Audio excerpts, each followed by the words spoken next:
Merci à notre Dieu. Merci pour ta fidélité. Merci pour ton amour. Merci pour ta justice. Merci pour ta parole. Merci pour ta vérité. Merci pour tout ce que tu fais ce matin au milieu de nous.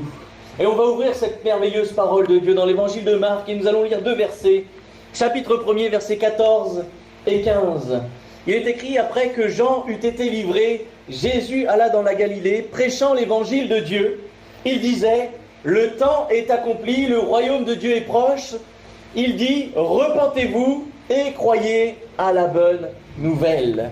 Croyez à la bonne nouvelle. Voilà plusieurs semaines que nous suivons une seule et même histoire.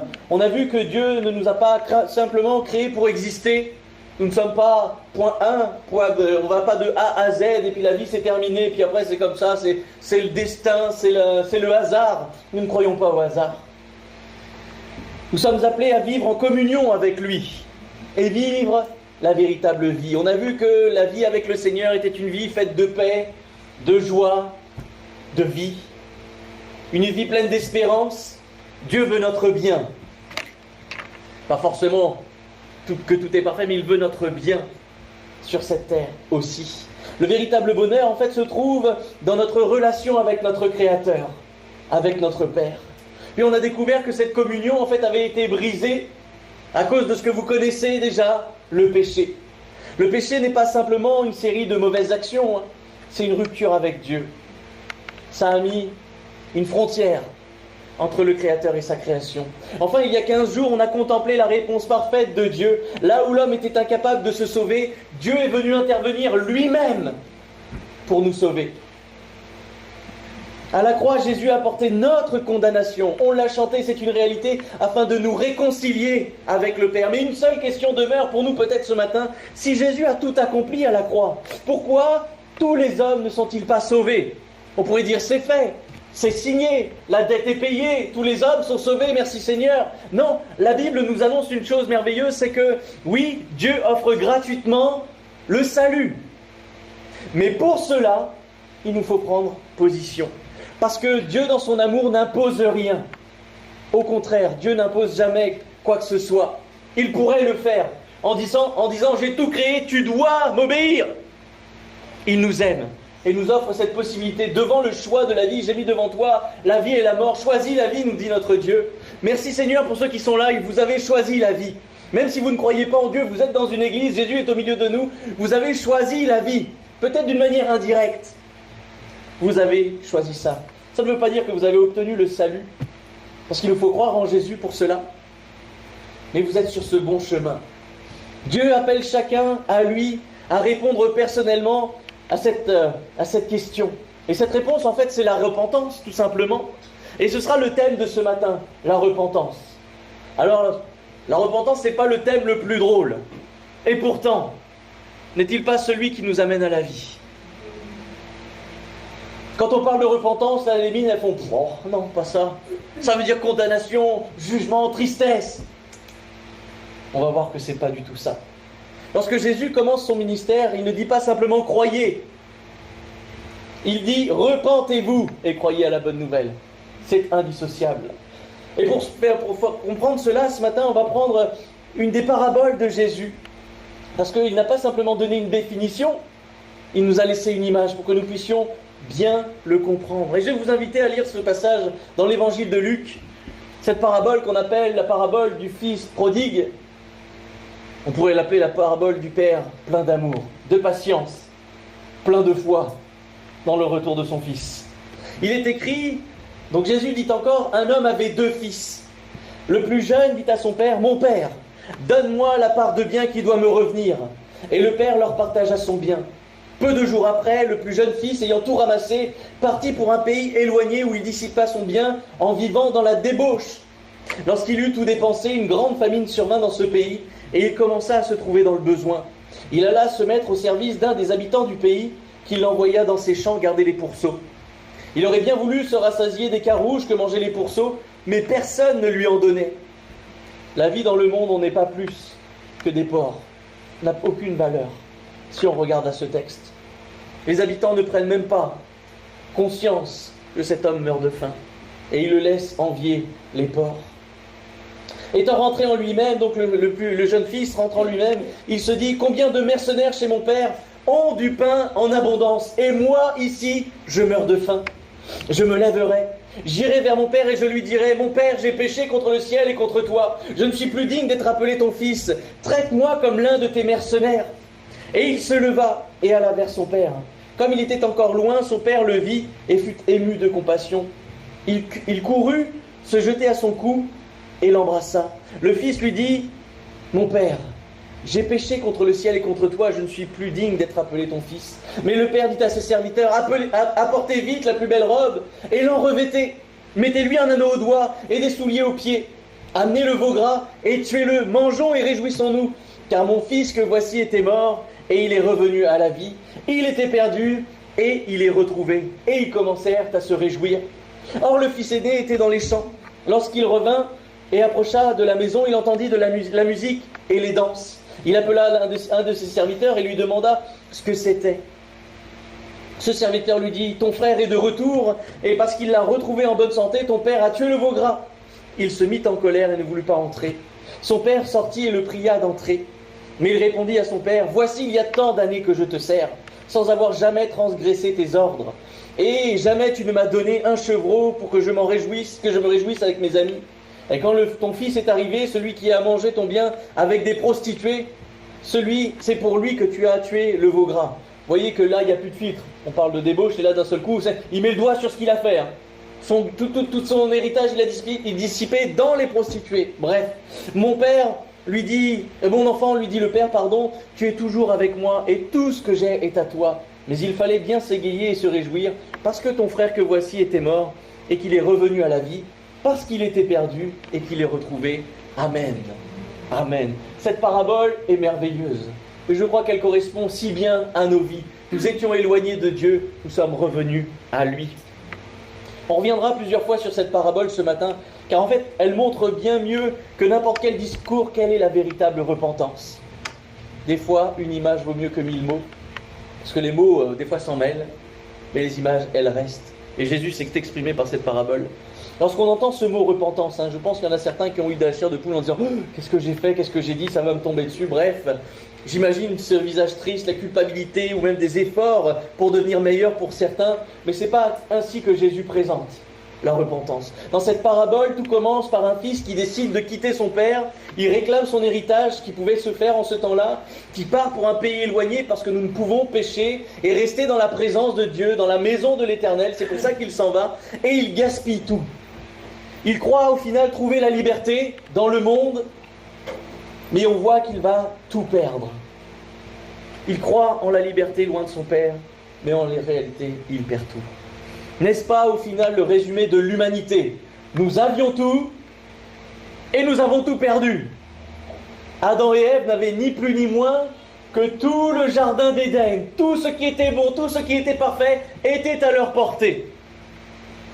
Mais devant ce que Dieu a créé, Dieu a fait, ils ont préféré manger le fruit défendu, de l'arbre de la connaissance du bien et du mal. Ils ont déplacé leur curseur. Ce n'est plus l'arbre de vie qui était au milieu de leur cœur, mais c'était l'arbre de la connaissance du bien et du mal. Ils ont péché et aujourd'hui ont tout perdu, ont perdu cet héritage. Et nous sommes héritiers de ces choses, nous qui naissons avec cette nature pécheresse, mais en Jésus-Christ, qui a payé notre dette. Cet héritage n'est plus nôtre. Notre héritage maintenant est céleste, notre espérance est éternelle auprès de Dieu. Depuis le jardin d'Éden, l'homme pense être plus heureux sans Dieu, jouir de plus de liberté. Moi j'ai l'impression que c'est une chaîne que le diable détend de plus en plus, mais on n'est pas moins enchaîné par ce monde. Mais on remarque une chose, plus l'homme s'éloigne de son Créateur, et plus il découvre son cœur vide. Plus il découvre que son cœur reste vide. Et plus il creuse et plus il remarque qu'il faut encore le combler par quelque chose de plus grand, quelque chose d'infini, notre Dieu. Il y a un verset extraordinaire qui rentre ici en compte et qu'il nous faut prendre en considération pour la repentance. Il dit « étant lui-même, rentrer en lui-même ». C'est là que commence la repentance. En fait, le mot ici qui est employé en grec est métanoïa. Il est formé de deux mots, en fait, ça veut dire un changement d'intelligence, un changement de pensée. C'est un changement de manière de voir. Pour nous, Nous avons changé notre mentalité lorsque nous sommes venus à Christ. Nous avons changé notre vision. Nous avons fait demi-tour. Au lieu d'aller vers les œuvres du péché, on va vers les œuvres de notre Père. Combien Dieu est miséricordieux, combien Dieu veut encore tendre la main à chacun et à chacune. Romains 2, verset 4 nous dit, si j'arrive à afficher mon verset, « Où méprises-tu les richesses de sa bonté, de sa patience et de sa longanimité, ne reconnaissant pas que la bonté de Dieu te pousse à la repentance. » Remarquez ici que Paul ne dit pas la colère de Dieu nous pousse à la repentance. Parce que quand on parle de repentance, on a tout de suite l'image d'un jugement. C'est tombé, le coup près, la guillotine. Paul ne dit pas ça. Même si le jugement est une réalité. Parce qu'on ne pourra pas dire, on ne va pas avoir un passe-droit. On ne va pas arriver devant Dieu, on va dire « Ah non, c'est bon, j'ai cru, donc ça marche. » Non, ça ne marchera pas comme ça. Mais en fait, on voit que ce qui conduit un homme à revenir vers Dieu, c'est avant tout la découverte de son amour. L'amour bannit la crainte. Mais je crains quand même mon Dieu, je le respecte. Un amour respectueux envers celui qui m'a sauvé. Contrairement à ce qu'on pourrait penser, ce n'est pas la peur qui pousse un homme vers Dieu, mais c'est son amour, sa bonté. Le fils prodigue revient parce qu'il se souvient de son père.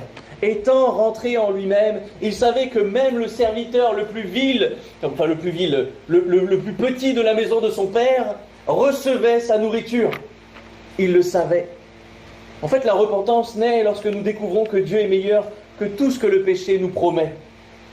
Et force est de constater aujourd'hui, c'est que le péché, le malin, est là pour nous offrir beaucoup de choses. Et il en a le pouvoir. Voyez ce qu'il propose à Jésus pendant les tentations. Royaume, la terre entière, je te la donne, si tu t'agenouilles, si tu m'aimes, si tu m'adores. Mais nous avons choisi de suivre Christ. Nous avons fait ce choix d'être serviteurs du grand maître, de celui qui nous amène dans l'éternité de Dieu, celui qui a déchiré le voile et qui nous fait accéder au sein des saints, à Dieu notre Père.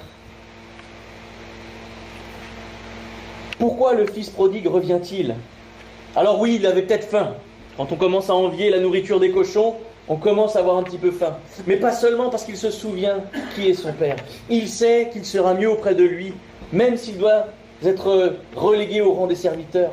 En fait, la repentance, c'est un changement de pensée profond qui entraîne un changement de direction. Malheureusement, aujourd'hui, parmi même nous, chrétiens qui sommes là, il existe de grandes confusions concernant le sujet de la repentance.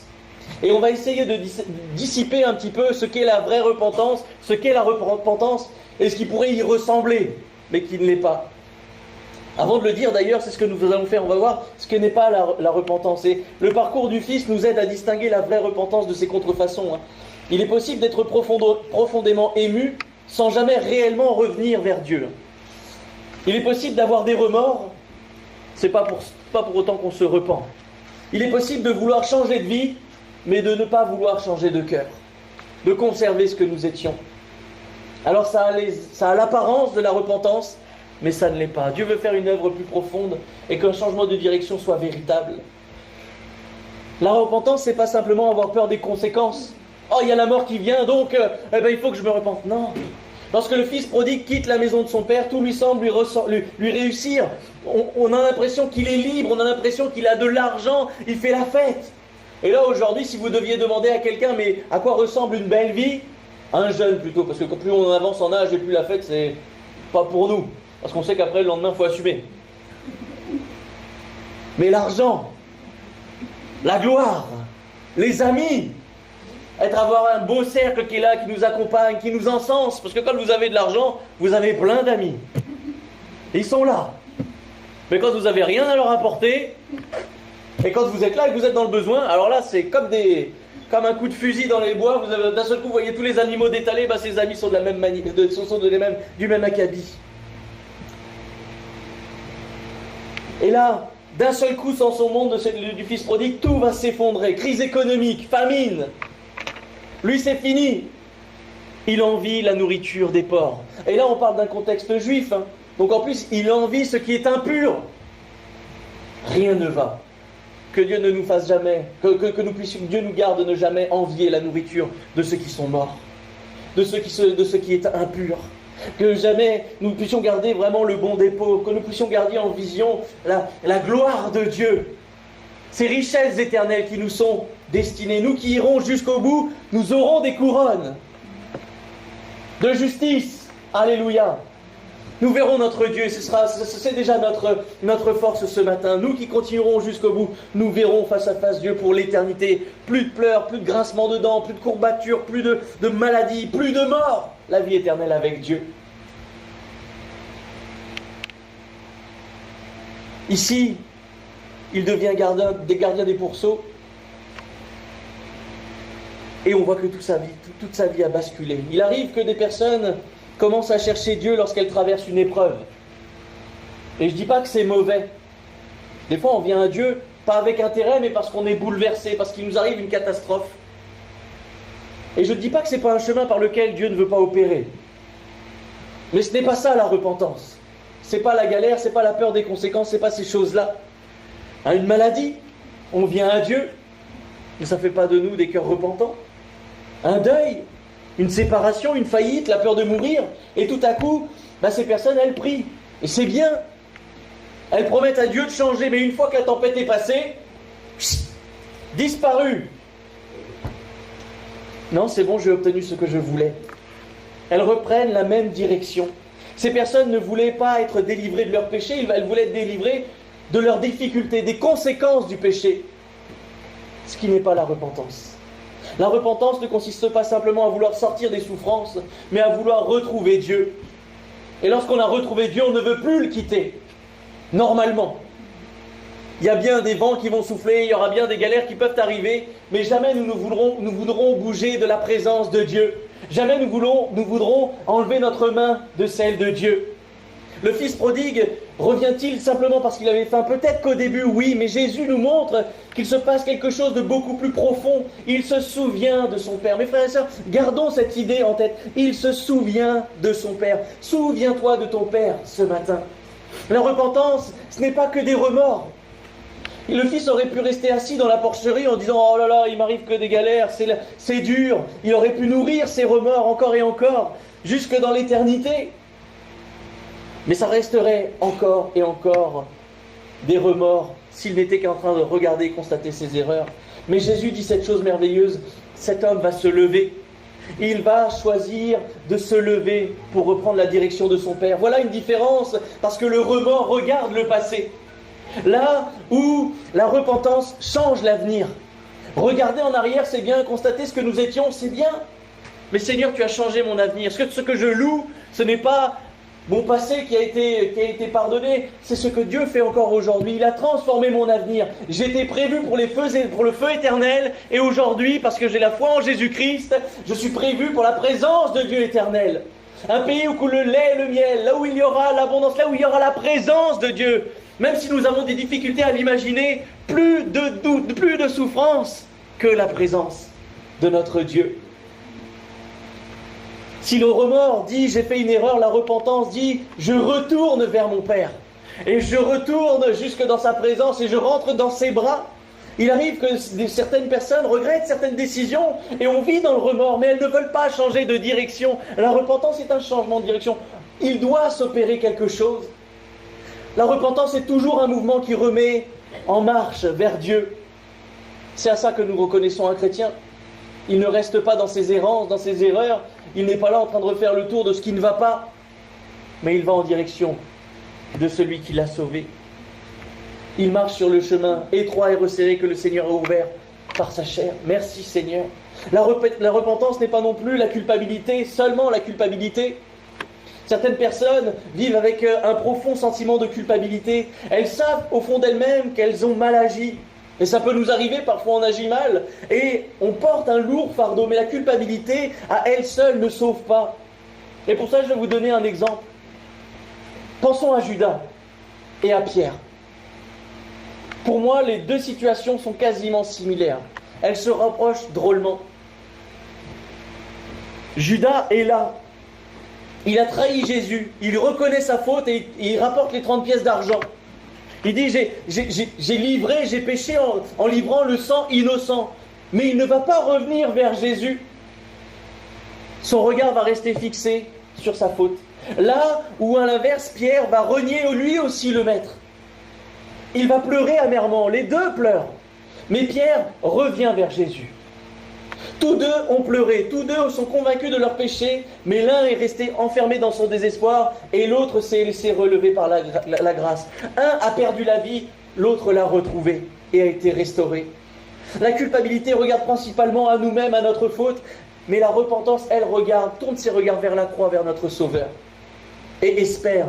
C'est exactement ce que fait le fils prodigue, il ne reste pas dans son échec. Et mon frère, ma soeur, si tu es dans le péché, dans la difficulté, si tu es envahi par un sentiment de culpabilité, de remords ou quoi que ce soit, ne reste pas dedans, mais reprends la marche vers ton Seigneur. Rentre en toi-même en disant, c'est vrai Seigneur, je ne vais pas cacher ma faute, j'ai péché contre toi, je ne suis plus digne d'être appelé ton fils, lorsque nous péchons, nous sommes indignes de la présence de Dieu, que le sang de Jésus coule à nouveau sur nos fautes, sur nos péchés, nous lave à nouveau, et que nous reprenions la direction notre marche en direction de Dieu, qu'elle ne s'arrête pas cette marche, mais qu'elle continue, encore et encore. Il tourne ses regards, ses yeux vers son Père. La repentance n'est pas non plus décider de devenir meilleur. Trop facile. Parce que notre société nous encourage même à le faire. Alors bon, si Dieu n'est pas dans les choses de ce monde, il faut être plus patient. Tu vas quelque part, on te dit, il faut être patient. Le monde veut que tu sois plus patient, plus généreux. Ah, il faut être généreux. C'est pas quand tu dis à la personne, tu m'invites à être généreux, mais l'es-tu? Non, mais moi je te dis ce qu'il faut faire. Les conseilleurs ne sont pas les payeurs. Plus équilibré. Tu dois faire plus, mieux, meilleur. Et ces efforts peuvent avoir leur utilité. Je ne dis pas que tu dois être mou et en permanence mou, que tu dois rester mauvais et que tu ne dois pas évoluer. Mais ce n'est pas ça la repentance. Ce n'est pas l'idée de devenir meilleur qui est bon. Enfin, qui est bonne, c'est une mauvaise idée même. Le christianisme est bien plus qu'un développement personnel qui ont envahi les librairies. Plus ça va et plus ces rayons sont énormes. 30 jours pour aller mieux. 30 jours pour faire ci, 30 jours pour faire ça, 2 mois pour faire. Aïe, est-ce que c'est si simple? Pour les hommes, peut-être c'est une méthodologie, mais ça ne fonctionne pas. Ça ne tient jamais. Qui a gardé ses résolutions du 1er janvier? J'ai pas fait plus de sport, et mes chemises n'ont pas grandi. Elles ont plutôt rétréci. Donc je me suis peut-être pas adonné à tout ce que j'avais décidé pour moi-même ou mon corps. Mais Seigneur, offre-nous d'être équilibré et surtout de venir à toi, non pas pour un développement personnel, pour être meilleur, mais Seigneur, permets-nous de le devenir sous ta puissance, d'être façonné par ton esprit. Ici, le fils prodigue ne revient pas pour prouver sa valeur. Il revient les mains vides, il n'a plus rien. Donc, il revient espérant la grâce de Dieu. C'est la même chose pour nous. La repentance n'est toujours pas un homme qui essaie de s'améliorer. C'est un pécheur qui reconnaît qu'il a besoin de son Sauveur. Alors oui, tous ces points que nous avons vus ne sont pas la repentance. Mais elles peuvent l'accompagner tout de même. Quand un chrétien pêche, il a un sentiment de culpabilité. Il peut avoir parfois des remords. Parce qu'on ne fait pas tout parfaitement. Il y a des fois, on voit quelqu'un, on dit j'aurais dû m'arrêter, j'aurais dû l'accompagner. Puis toi, tu es dans ton travail, tu es dans ton truc, donc tu passes devant et puis tu dis « Ah, j'aurais dû faire !» Et après, tu rumines. Et là, le diable, il aime bien quand on rumine. Parce que quand on rumine, c'est un peu comme une vache, on ne sert un peu à rien. On produit juste de l'air. Seigneur, je reprends la marche et je ferai mieux. Ce que je n'ai pas fait, si je peux le réparer, je le fais. Mais si je ne peux pas, je ne vais pas rester sur mon échec. Mais je vais reprendre la marche avec toi. Je vais reprendre cet amour qui émane de toi. Et je vais aimer mon prochain comme moi-même. Je vais m'améliorer. Mais d'abord, Seigneur, je rentre en moi-même. Je reconnais toutes ces choses. Oui, la peur, les larmes, les remords, la culpabilité, le désir de changer, aucune d'elles ne constitue à elle seule la repentance. Alors comment pouvons-nous, chrétiens, distinguer la véritable repentance? Et encore une fois, la parabole est là pour nous éclairer. Ce qui fait revenir le Fils, c'est pas simplement sa misère. Bien que, on pourrait dire, mais attends, il a un intérêt là-dedans. Oui, mais il ne vient pas exiger une position. Il revient parce qu'il connaît l'amour de son Père pour ses serviteurs. Alors lui qui est son Fils, il s'attend quand même à quelque chose. Il connaît le cœur, la bonté de son Père. Il est convaincu qu'il y trouvera encore de la bonté. C'est ce que Paul affirme, la bonté de Dieu te pousse à la repentance. Donc ce n'est pas seulement la gravité de notre péché qui nous ramène à Dieu. Si la repentance n'était que la culpabilité, elle nous écraserait. Et nous serions asservis. Si elle n'était qu'un effort pour devenir meilleur, elle nous découragerait. Parce qu'on n'y arrive pas. Il nous faut voir à nos bonnes résolutions. Et nous serions encore une fois écrasés. Mais Jésus nous montre qu'elle est tout autre chose, c'est un retour d'un enfant vers son Père. Et c'est là peut-être une parole pour quelqu'un au milieu de nous. Dieu ne te demande pas de faire des grandes œuvres pour te racheter. Tu n'as rien, tout est à lui. Mais il te demande de revenir dans sa présence. C'est celle que tu fuis parce que tu sais que le péché est là. Et quand on sent qu'on n'est pas bien avec Dieu, on ne retourne pas dans le lieu secret, là où notre Père nous attend. Là où on est sûr qu'il va nous parler. On n'ouvre plus la Bible parce qu'elle va nous remettre notre faute en pleine face. Reviens vers ton Père. Demande à nouveau pardon. Et que le sang de Jésus coule sur ta vie. Sois justifié à nouveau. Et Seigneur, tu nous accueilles dans tes bras d'amour. Le moment décisif de cette parabole, c'est le moment où le Fils va se lever et aller vers son Père au verset 20. En fait, la repentance n'est pas qu'une prise de conscience. Ah oui, c'est vrai. Non, c'est pas ça. C'est une décision à demi-tour. C'est exactement ce que nous avons vu avec la définition du mot métanoïa. Changement de pensée, changement de direction, changement de cœur. Ce que Dieu désire produire dans chacun de nos cœurs, avant même de changer notre manière de vivre, il veut changer ce que nous aimons. Seigneur, c'est toi que je veux aimer. Je ne veux plus aimer la boue de ce monde, je ne veux plus aimer ce péché, je ne veux plus aimer cette vie comme auparavant, mais je veux t'aimer toi. Car nos choix suivent toujours notre cœur, et c'est ce que Jésus va dire, là où est ton trésor, là aussi sera ton cœur. Si tu fais de ce monde tes délices, c'est un monde où la teigne et la rouille atteignent, et le diable peut voler. Alors que si ton trésor est dans les cieux, si ton cœur est pour Dieu, il ne pourra rien y voler. Il va essayer, mais il ne pourra pas. Il ne pourra ni percer ni dérober ton cœur. Cette repentance, c'est un changement d'amour. Nous cessons d'aimer le péché avant et nous commençons à aimer Dieu plus que nous-mêmes. C'est pourquoi la Bible nous montre toujours deux dimensions inséparables pour cela. Une nouvelle manière de voir le péché. Le Fils va préparer ses mots. Vous savez, comme quand vous avez un entretien, on commence à rentrer en nous-mêmes, on s'exerce même parfois devant le miroir, en disant oui, mes motivations sont celles-ci. Il dit Père, dans son cœur il se dit Père, voilà ma défense, j'ai péché contre toi, contre le ciel et contre toi, je ne suis plus digne d'être appelé ton fils. Il ne va pas chercher des excuses. Il ne dit pas oh la société m'a tout volé, pas de bol, la famine est tombée. C'est une affaire de circonstances, de nomenclature actuelle. C'est une crise économique qui m'a volé. Non, il rentre en lui-même et il sait qu'il est pécheur. Il ne se voile pas la face. Le chrétien ne se voile pas la face sur sa condition. Enfin, j'espère que tu ne te voiles pas la face. Tu n'es pas parfait. Ah Seigneur, j'aimerais. Mais c'est pas grave, parce que je peux le devenir en toi. Chaque jour, je progresse dans les voies qui sont les tiennes. Et demain, je progresserai encore et encore. Le Fils ne dit pas les circonstances étaient contre moi. Il ne peut pas dire qu'il est né dans une mauvaise famille. Quand on prend son héritage et qu'on a de la richesse à dépenser, bon, il avait de quoi déjà vivre, un petit peu. Et il connaissait en plus le cœur de son père, donc il a exclu toutes ces choses. Il ne cherche pas à s'excuser, il assume toute responsabilité. Et en fait, je crois que la véritable repentance commence pour nous, frères et sœurs, lorsque nous cessons de nous justifier. Lorsqu'on cesse de trouver des excuses. Si j'ai fait ça, c'est parce que lui. Ah bon? Ou parce que moi, parce que je ne suis pas né dans une famille riche, eh ben j'ai le droit de me liguer contre tous. Parce que j'ai vécu ça, j'ai le droit de... Alors on se justifie, mon péché est justifié par ce que j'ai vécu dans le passé. Alors qu'à la croix, Jésus va pardonner un homme qui est crucifié. Nous dit, ah ben on se justifie. Non, j'ai le droit. J'ai le droit de le penser, j'ai le droit de le dire, j'ai le droit de l'exprimer. C'est mon bon droit. Si nous voulons véritablement rentrer dans cette repentance que le Seigneur veut pour nous, nous devons déclarer, oui Seigneur, je suis pécheur. Et c'est vrai.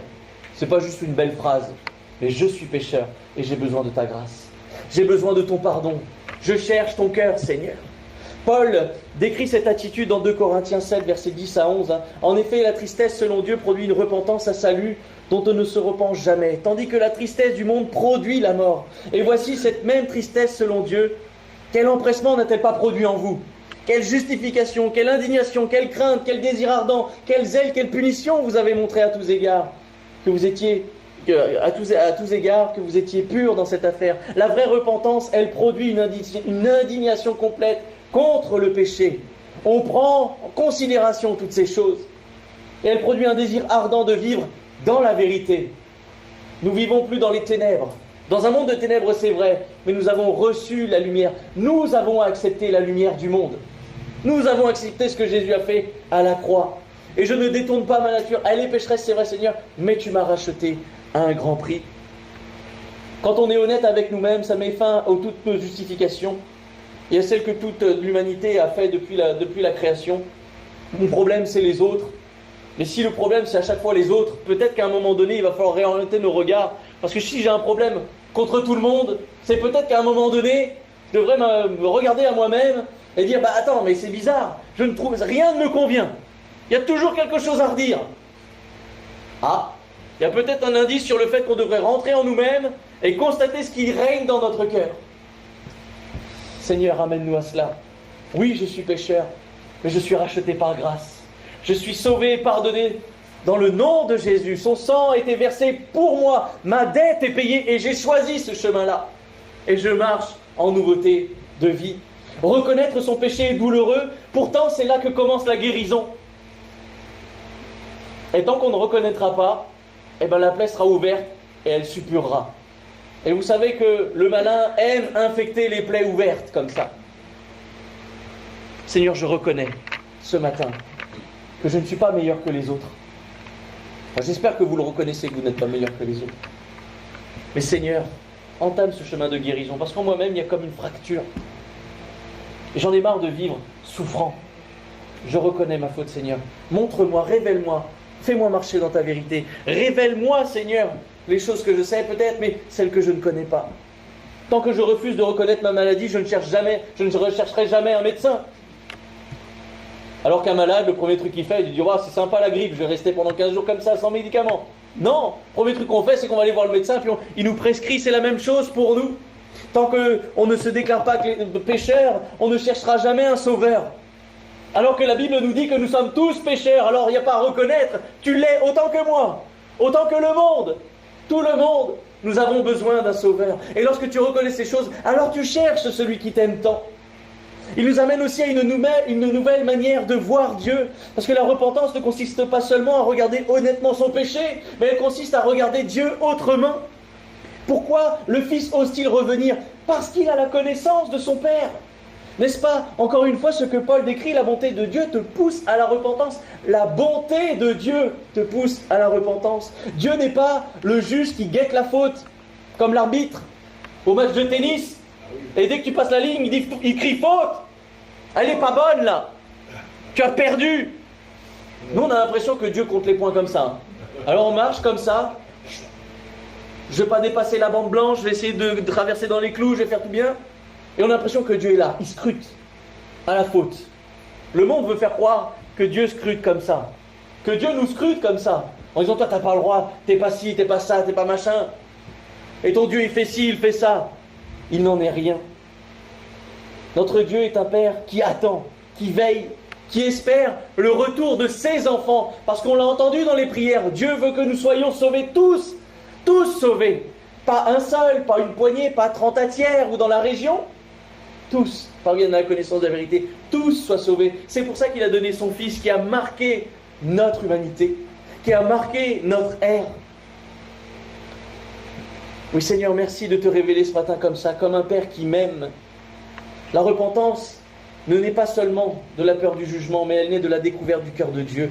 Et plus on contemple la croix, et plus on connaît le cœur de Dieu, plus on comprend le prix que Jésus a payé pour nous, plus on réalise que nous sommes aimés d'un amour que nous ne méritons pas. Et cet amour transforme notre cœur. C'est devant un tel amour que nous fléchissons le genou. Là où la croix a parlé, crié nos péchés, Jésus a crucifié sa chair pour nous.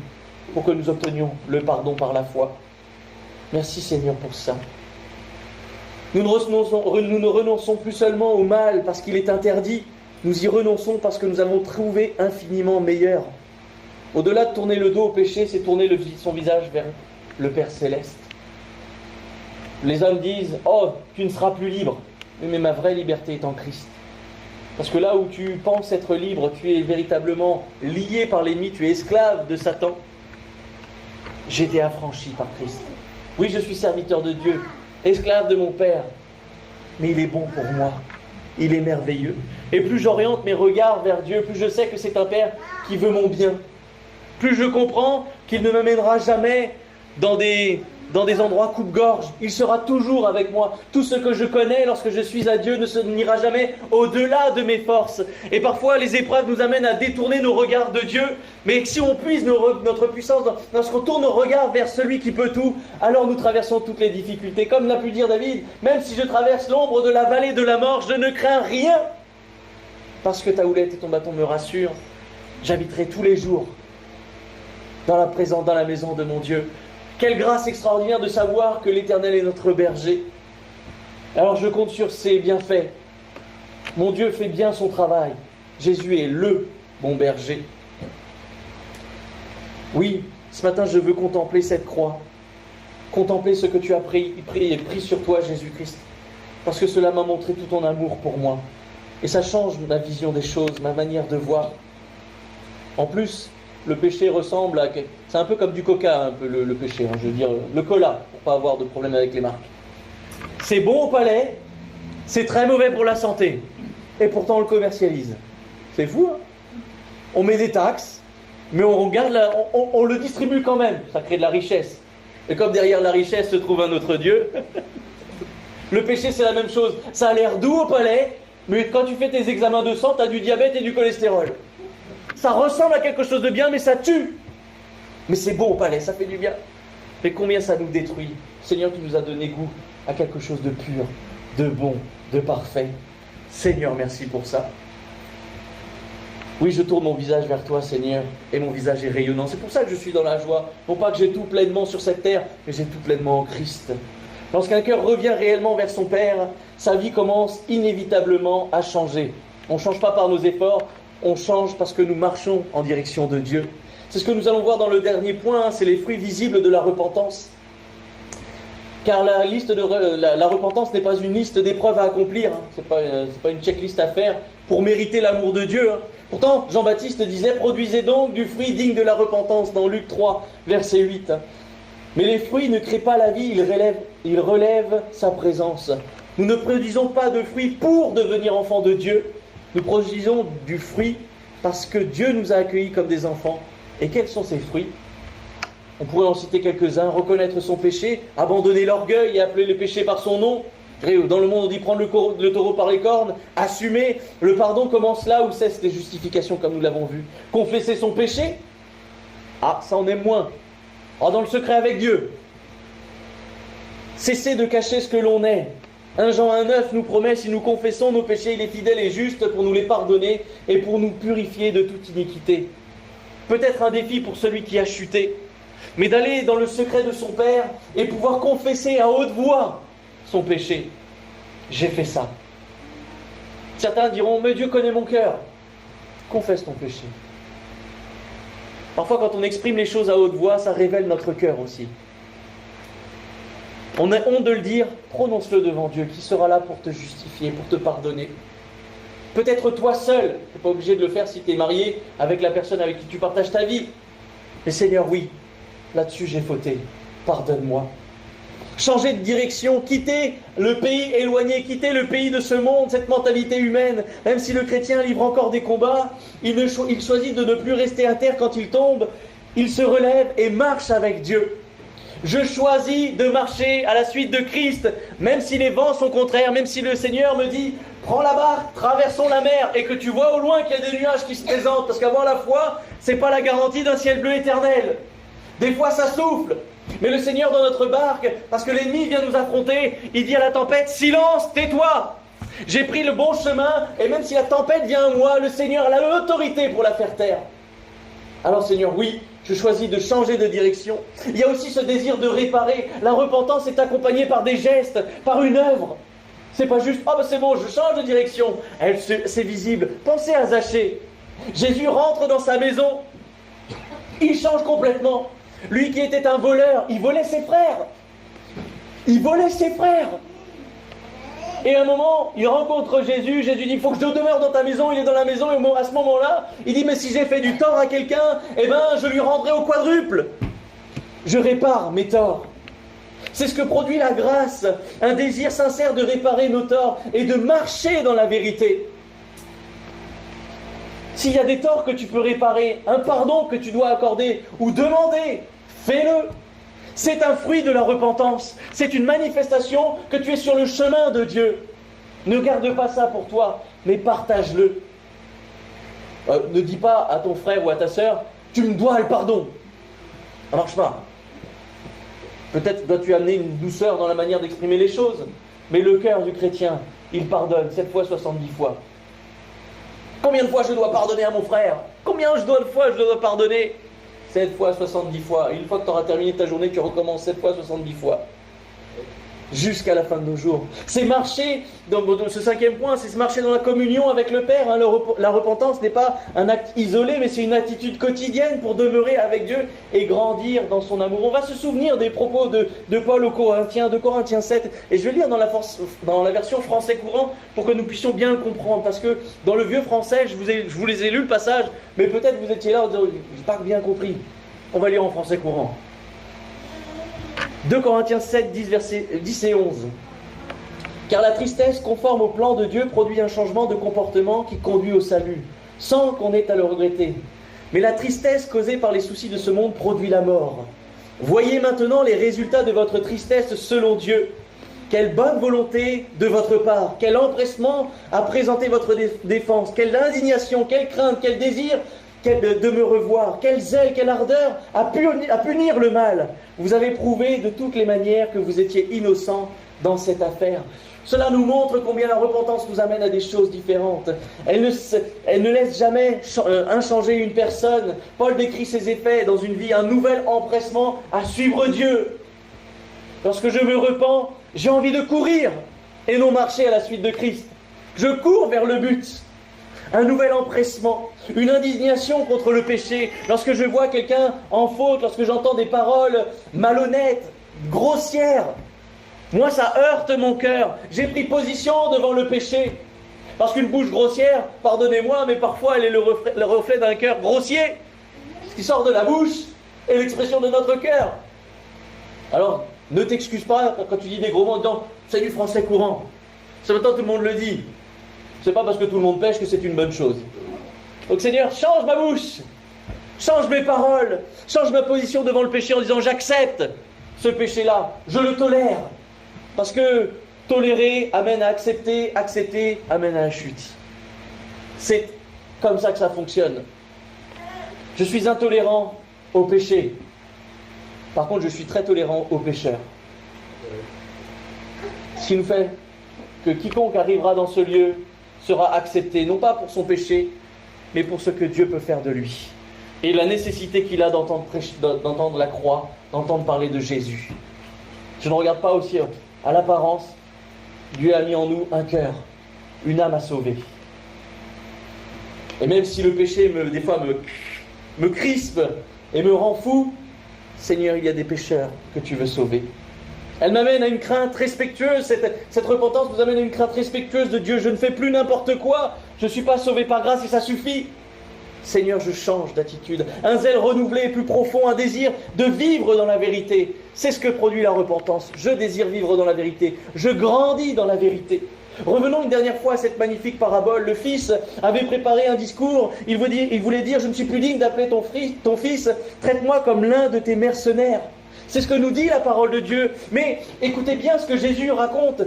Comme il était encore loin, son père le vit, il fut ému de compassion, il courut se jeter à son cou et l'embrassa. Qui a vu en premier le fils? C'est le père. C'est pas un serviteur. Le père, il est dans sa maison, normalement, tous les serviteurs sont autour. Qui voit le père? Qui court? Pardonnez-moi, moi ça m'émerveille de voir ça. Qui c'est qui court dans l'affaire? Le fils repentant qui a besoin de quelque chose ou le père qui a tout pleinement? C'est le père qui court. Qui c'est qui prend dans les bras? C'est le fils, honteux, en disant pardonne-moi, j'ai fait quelque chose de mal. C'est le père qui vient. L'autre, il est boueux, il doit sentir la terre, le cochon, il ne s'est pas préparé, il n'a plus d'argent, la robe est sale, il n'a plus d'anneaux, il n'a plus de souliers, il est comme un misérable. Le père court et le prend dans ses bras, bien plus. Il l'embrasse. Il l'embrasse. Qui prépare la fête? Qui sacrifie le veau gras? Le père, le père, le père. Il ne fait qu'une chose, ce fils, il revient. Si nous devions peut-être résumer cela ce matin, pour la repentance, il revient. Dans la culture de l'époque, courir était honteux. Ce n'était pas digne d'un patriarche, d'un maître. Donc, c'est un peu encore aujourd'hui, c'est un peu le cas aujourd'hui. Courir dans la rue, c'est un peu honteux. On marche vite. À l'école, quand tu dois aller d'un cours à un autre, tu cours pas. C'est pour les petits, c'est pour les geeks, c'est pour ceux qu'on méprise. Tu marches vite. Oh, je suis en retard. C'est un peu pareil à l'époque, c'était honteux de courir, déjà parce que c'était une robe, on pouvait dévoiler sa nudité, enfin bref, il y avait plein de raisons pour cela. Et pourtant, le père qui voit ça, qui voit son fils au loin, l'indignité même, il court après lui. Dieu, quand il plonge ses regards sur la terre, il ne voit pas une tribu de pécheurs, il voit des âmes qu'il veut sauver, pour cela il a envoyé son fils unique. Dieu s'est fait chair pour nous pécheurs. Dieu a couru dans notre bout du péché pour nous offrir la vie.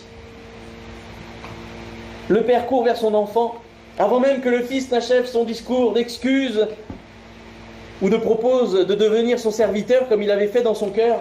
Le père ne demande rien, il le réhabilite. Hop, ramène-lui une robe, redonne-lui un anneau, redonne-lui des souliers, il n'est plus esclave, il est mon fils. Il était perdu, il est retrouvé, il était mort, il est vivant aujourd'hui. Le Père reçoit comme fils. C'est là le cœur de Dieu. Lorsqu'un pécheur revient avec un cœur sincère, il renonce, il renonce à son péché. Il ne rencontre pas un juge impatient de condamner en disant « je te l'avais bien dit ». Dieu ne fait pas ça. C'est un Père impatient de pardonner. Le salut commence et s'achève par l'initiative de Dieu. Ne croyons pas que quelque chose vient de nous. Tout est grâce, et là nous aussi nous l'avons entendu ce matin. Notre repentance est une réponse à son amour. Jésus nous adresse cette invitation ce matin. Repentez-vous et croyez à la bonne nouvelle. Je crois que pour la plupart on a cru à la bonne nouvelle. Et nous nous sommes repentis. Mais on voit que nous qui croyons, nous avons des petites choses à faire. Peut-être pour nous un nouvel empressement pour Dieu, vers Dieu. Seigneur, donne-moi un zèle nouveau. Peut-être pour moi est un regard nouveau sur le péché en disant « Non, ce n'est pas acceptable. Le péché n'est pas acceptable. » Une crainte respectueuse de Dieu. Oui, Dieu est notre Père, mais ce n'est pas un Père 2026. Ce n'est pas un pote que tu checkes. Ce n'est pas un gars que tu regardes de face à face. C'est le Père de ce temps-là. Hein. On parle vraiment d'un homme honoré et honorable. Et on le craint respectueusement. Nous l'aimons véritablement. Un zèle renouvelé et un profond désir de vivre dans la vérité.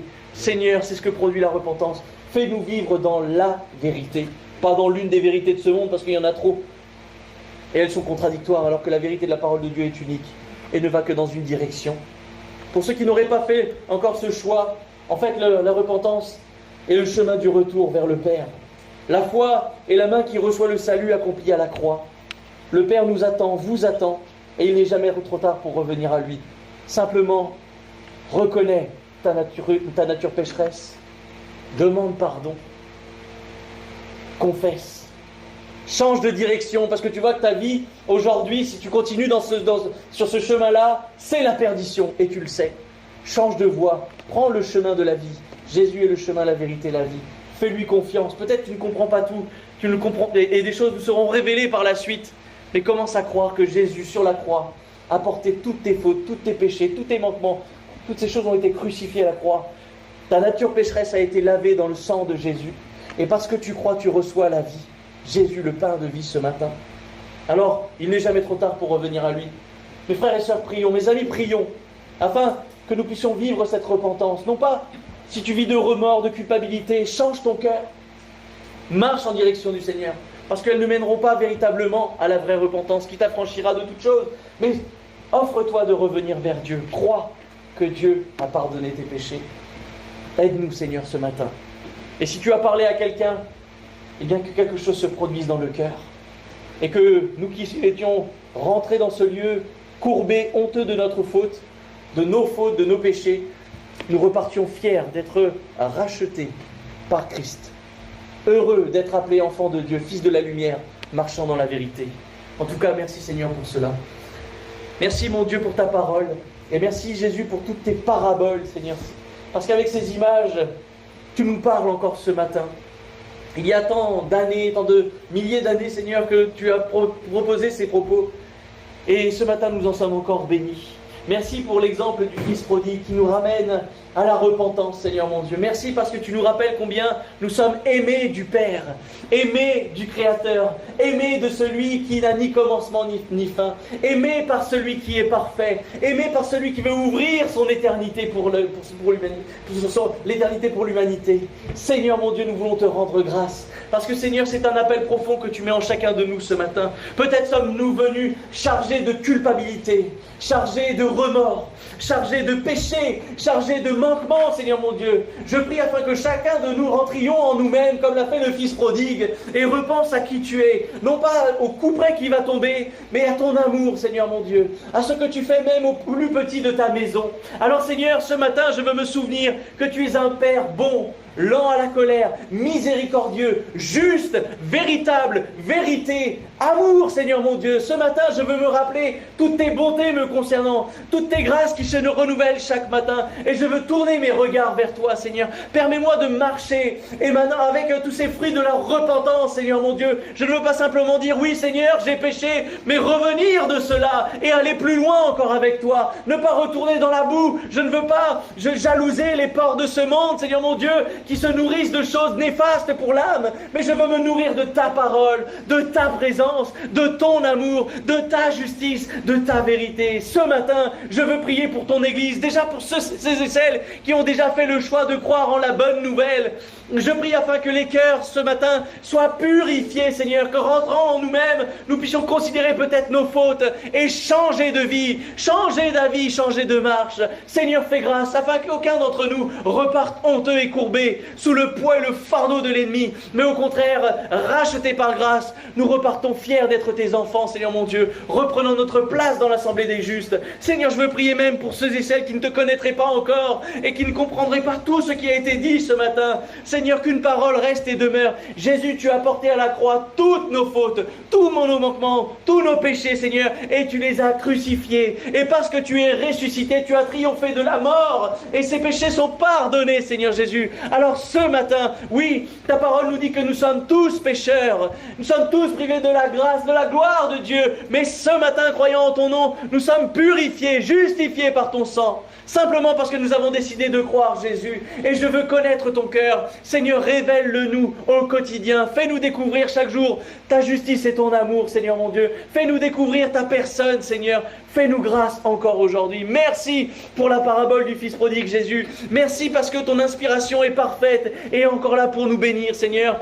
Ma prière véritable et simple, Seigneur, c'est que nous repartions avec une nouvelle vie, un nouveau cœur, de nouveaux objectifs. Peut-être avons-nous perdu goût à la vie, Seigneur. Fais-nous retrouver goût à la vie, non pas celle de cette terre, mais la vie céleste, Seigneur. Nous te faisons confiance. Nous disons gloire, honneur à celui qui peut tout, celui qui a vaincu la mort. Merci pour tout Jésus-Christ.